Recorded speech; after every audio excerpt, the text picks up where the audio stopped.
Assalamualaikum warahmatullahi wabarakatuh. Halo anak-anak, apa kabar hari ini? Semoga senantiasa sehat dan bahagia. Amin. Sebelum kita mulai ke pembelajaran, siapkan alat tulis dan konsentrasi ya. Dan jangan lupa berdoa terlebih dahulu supaya ilmu yang kita dapatkan bermanfaat. Anak-anak, pada kesempatan ini kita akan belajar mengenai teks anekdot. Tujuan dari pembelajaran ini ialah anak-anak mampu mengevaluasi teks anekdot dari aspek makna tersirat dan menganalisis struktur dari kebahasaan teks anekdot. Nah, ada yang sudah tahu apa itu teks anekdot? Yaps, betul. Teks anekdot ialah cerita singkat yang di dalamnya mengandung unsur lucu dan mempunyai maksud untuk melakukan kritikan. Teks anekdot biasanya bertopik tentang layanan publik, politik, lingkungan, dan sosial. Jadi anak-anak, teks anekdot itu adalah cerita singkat yang di dalamnya itu mengandung unsur humor atau unsur lucu, akan tetapi memiliki kritikan terhadap sesuatu hal tertentu. Lalu, apa saja struktur dari teks anekdot? Struktur teks anekdot ada 5. Yang pertama, abstraksi, kemudian orientasi, yang ketiga krisis, reaksi, kemudian koda. Abstraksi menjadi struktur teks humor paling awal yang ada dalam sebuah teks bernama anekdot. Abstraksi ditaruh di awal paragraf dengan fungsi untuk menggambarkan mengenai teks tersebut secara umum agar pembaca dapat membayangkan teks tersebut. Kemudian yang kedua adalah orientasi. Orientasi merupakan awal kejadian pada cerita atau juga bagian yang menjelaskan latar belakang mengapa peristiwa utama dalam cerita dapat terjadi. Yang ketiga yaitu struktur teks anekdot krisis. Krisis merupakan bagian yang menjelaskan mengenai pokok masalah utama dengan warna unik juga tidak biasa atau bahkan terjadi pada penulisnya sendiri. Yang keempat yaitu reaksi. Berhubungan besar dengan struktur krisis. Reaksi adalah bagian yang akan melengkapi berupa penyelesaian masalah menggunakan cara-cara yang juga unik dan berbeda. Jika krisis itu adalah masalah, di reaksi ini adalah solusi dari masalah tersebut. Kemudian yaitu koda. Koda adalah struktur teks anekdot yang terakhir atau seperti penutup, merupakan bagian yang menutup cerita dalam teks tersebut atau memberikan simpulan dalam teks tersebut. Kemudian, ciri-ciri dari teks anekdot. Yang pertama yaitu berupa teks yang mendekati perumpamaan. Apa itu teks yang mendekati perumpamaan? Perumpamaan pada sebuah teks dengan struktur anekdot mendekati bentuk sebuah dongeng. Layaknya karangan cerita berdasarkan imajinasi dan ditambah dengan segala hal yang bersifat nyata atau benar-benar terjadi di masyarakat. Yang kedua, ciri-ciri dari teks anekdot menampilkan tokoh-tokoh atau figur yang dekat dengan kehidupan sehari-hari atau juga orang penting. Biasanya pada sebuah teks anekdot terdapat tokoh atau figur yang ada dalam dunia nyata dan mudah kita temui dalam keseharian. Contohnya seperti orang-orang pemerintahan, anggota, dan lainnya. Yang ketiga, memiliki sifat humoris, lucu, menggelitik, dan berbau lelucon tapi menyindir. Seperti yang sudah disebutkan sebelumnya, teks yang berupa anekdot memang dibuat untuk memberi kritik dengan cara yang berbeda.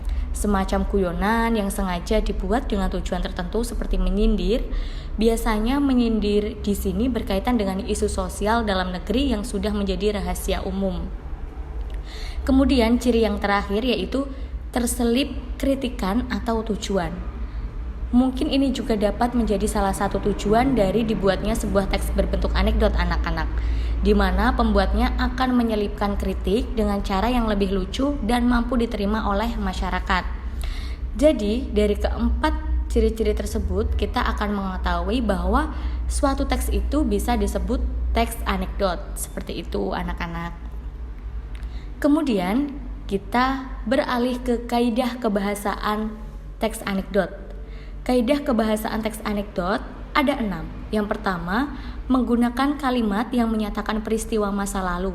Contohnya, beberapa waktu lalu terjadi kebakaran di kantor Kejaksaan Agung. Nah, itu merupakan kalimat yang menyatakan peristiwa masa lalu.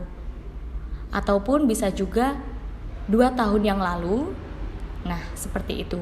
Kemudian, kaidah kebahasaan yang 2 yaitu menggunakan kalimat retoris seperti apakah kamu tahu? Seperti itu.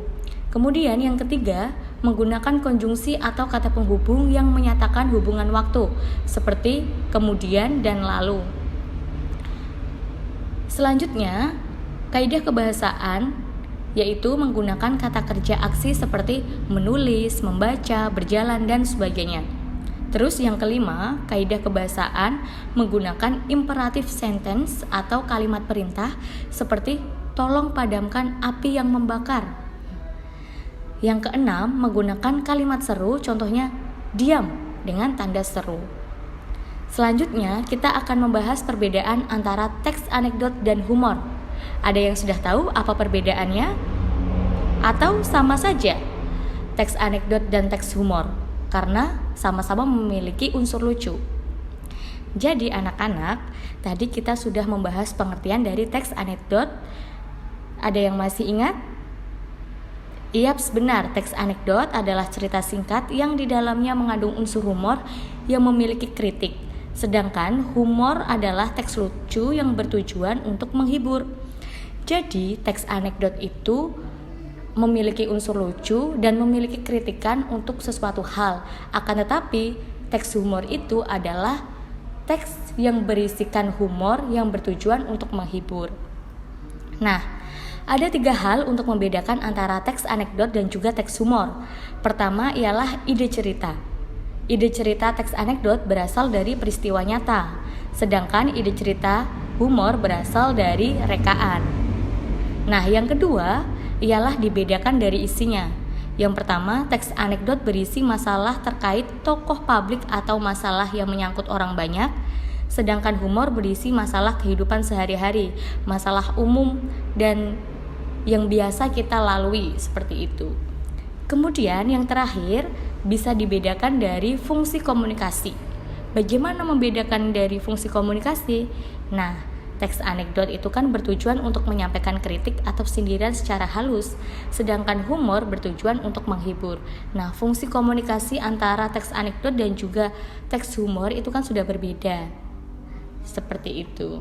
Nah, anak-anak, dari pembelajaran kita hari ini membahas teks anekdot, kita sudah belajar banyak sekali, yaitu mengenai pengertian, ciri-ciri, struktur, kaidah kebahasaan, sampai perbedaan teks anekdot dan juga teks humor. Nah, anak-anak, sampai di sini pembelajaran kita pada hari ini. Tetap semangat belajar, jaga kesehatan, dan jangan lupa jaga hati.